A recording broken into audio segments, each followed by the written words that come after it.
Buenos días. A continuación, un breve resumen sobre la patología conocida como enfermedad inflamatoria intestinal, correspondiente a colon, recto y ano en cirugía general. En cuanto a la etiología, no se conoce realmente la causa exacta de la enfermedad inflamatoria intestinal. Sin embargo, se conoce hay un acuerdo general de una interacción entre el sistema inmunológico, la barrera mucosa del intestino y diversos agentes etiológicos, entre ellos Listeria monocytogenes. No se conoce, como ya dije, los mecanismos exactos, pero se conoce estas interacciones. Sin embargo, sin importar cuál sea la causa, ambos padecimientos, tanto la enfermedad de Crohn como la colitis ulcerosa, se caracteriza por inflamación intestinal y el tratamiento médico se basa en reducir esta inflamación. En cuanto a la epidemiología de la colitis ulcerosa, que va a ser de lo que vamos a hablar a partir de ahora, tiene un pico de incidencia en menores de 30 años, ¿ok? Y un segundo pico de incidencia en la sexta década de la vida. También es más frecuente en judíos askenazis y en el norte de Europa, países como Noruega, Suecia, Finlandia y el Reino Unido. En cuanto a la presentación clínica de ambas patologías, son similares.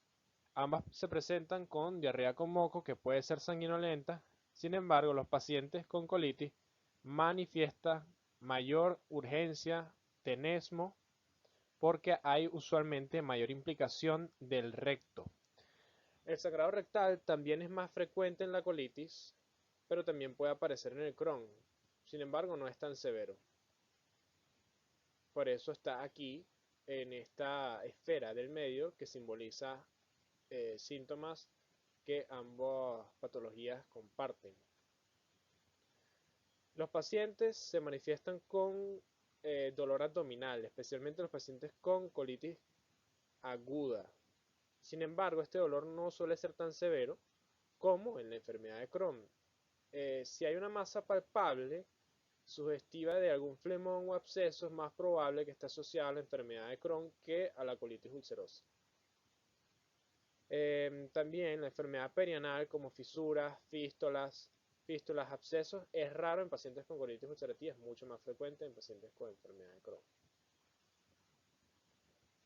Y incluso en pacientes con enfermedad de Crohn, la enfermedad perianal puede ser uno de los únicos síntomas. ¿Ok?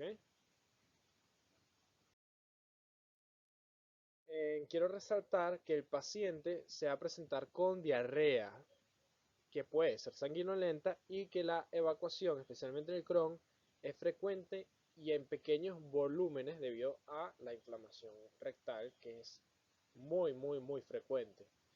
Entre los síntomas asociados se va a encontrar dolor tipo cólico, urgencia, tenesmo e incontinencia, como ya mencioné. Y pacientes cuya enfermedad sea predominantemente distal van a tener constipación y evacuación de descargas con moco y sangre, especialmente, como ya mencioné, para que quede claro, si el predominio es distal.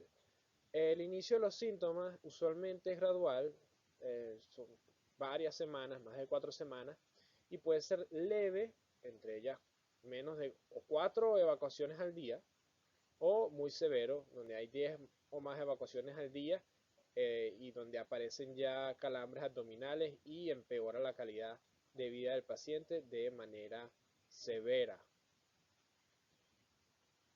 Y además, usualmente cuando hay más de 10 evacuaciones, aparte de los calambres, suele haber sangrado continuo.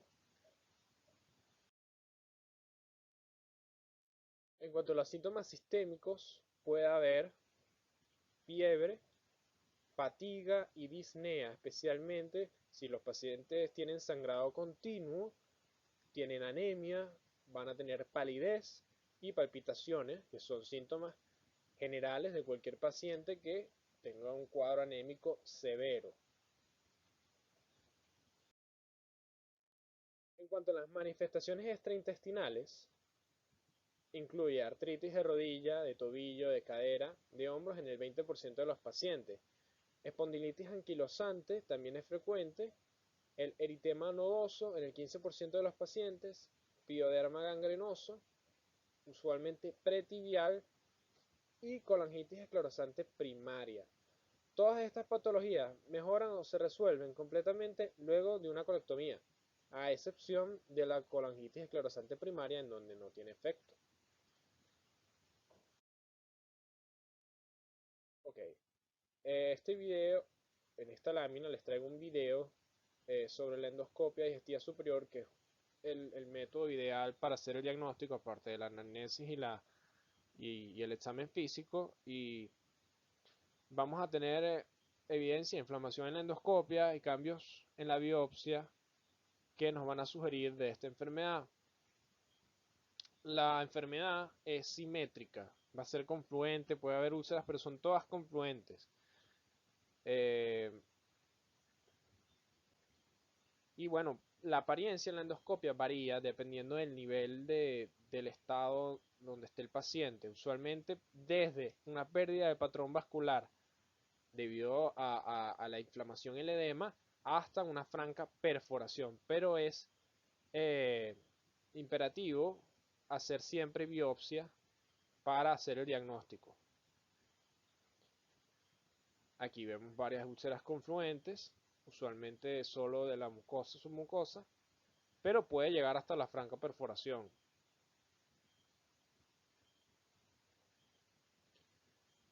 En la siguiente vemos un paciente que también tiene el diagnóstico de colitis ulcerosa, pero lo que se ve es una pérdida del patrón vascular debido al edema, que es mucho más leve en este paciente, pero igual debe ser estudiado y hacer la correcta valoración en base a la clínica y los resultados histopatológicos.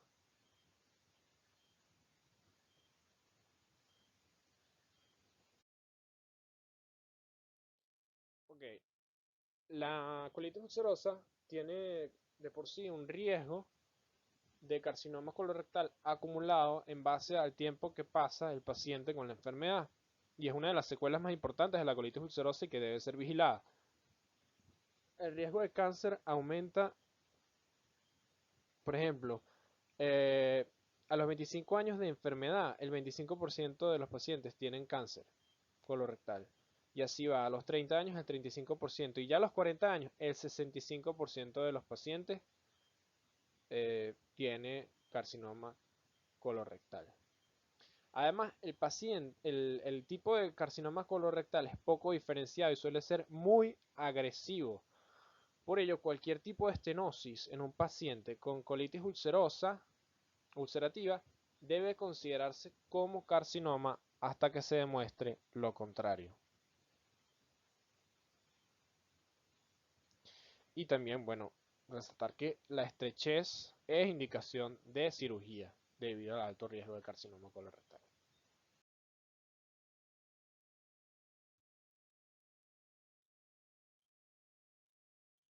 En esta imagen vemos una radiografía con un enema varitado de un paciente que lleva 15 años de enfermedad con una estrechez del colon transverso y era efectivamente un carcinoma colorectal. Aquí vemos también en el corte anatómico cómo está estenosado debido al crecimiento del cáncer en la pared del colon.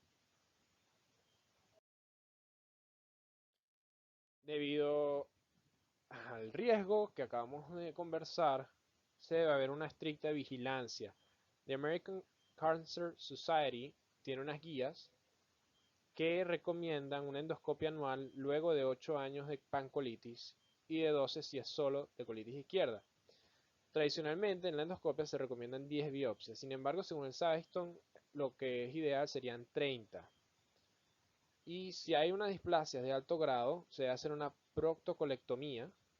Y si hay displasia asociada a una lesión también, y si es de bajo grado se debe considerar. Ok, indicaciones quirúrgicas. ¿Cuándo debemos operar a un paciente con colitis ulcerosa? Bueno, urgentemente en la colitis fulminante con megacolon tóxico, en la hemorragia masiva, en la presencia de displasia, en el carcinoma. Y electiva tenemos enfermedad no tratable o que no responde a tratamiento o pacientes que tienen un alto riesgo de complicación debido al tratamiento médico con esteroides, o en pacientes jóvenes con malnutrición y deficiencia de crecimiento.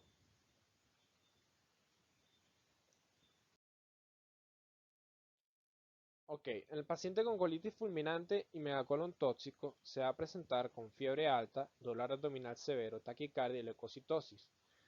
Estos pacientes lo que va a ocurrir es que hay una infiltración bacteriana en la pared del colon que va a dilatarse, va a haber una pérdida neurogénica al punto usualmente no puede llegar a la perforación incluso. Los pacientes deben ser hospitalizados, expandidos y nutridos vía parenteral con antibióticos de alto espectro y se le debe dar dosis altas de esteroides si son dependientes a esteroides. Si estos no mejoran en 48 horas, se debe realizar una colectomía abdominal total con ileostomía y preservación del recto. ¿Qué quiere decir esto? Que vamos a eliminar todo el colon, incluyendo sigmoides, y vamos a hacer una ileostomía, es decir, traer el ilion hacia la piel para hacer un estoma y vamos a mantener el recto y lo vamos a cerrar.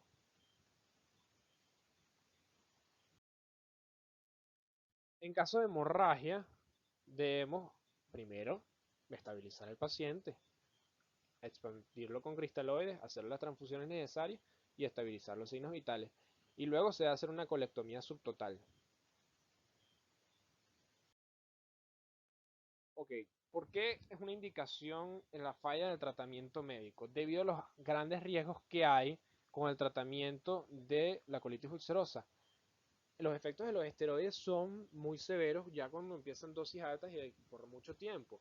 Entre ellos se encuentran las cataratas, el aumento de peso, enfermedades psiquiátricas, necrosis de la cabeza del fémur, necrosis avascular y osteoporosis. Además de eso puede haber fracturas patológicas y diabetes mellitus.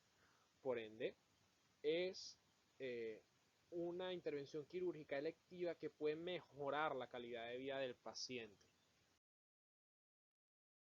Usualmente se hace una proctocolectomía restauradora con anastomosis anal con bolsa ilial. ¿En qué consiste eso?